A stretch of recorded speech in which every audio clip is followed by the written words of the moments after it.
Hello' guys, আজি দুপৰীয়া এই দৃশ্যটো দেখিলোঁ। মই প্ৰথম দেখিছোঁ, আগতে কিন্তু দেখা নাছিলোঁ।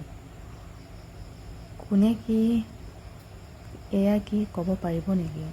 সূৰ্যটো চাৰিওফালে ৰামধেনু নিচিনাকৈ গোলাকাৰ হৈ আছে। ৰামধেনু নিচিনাই লাগিছে, কিন্তু জানিব পৰা মতে ৰামধেনু নহয়। কি আপোনালোকে জনাবচোন।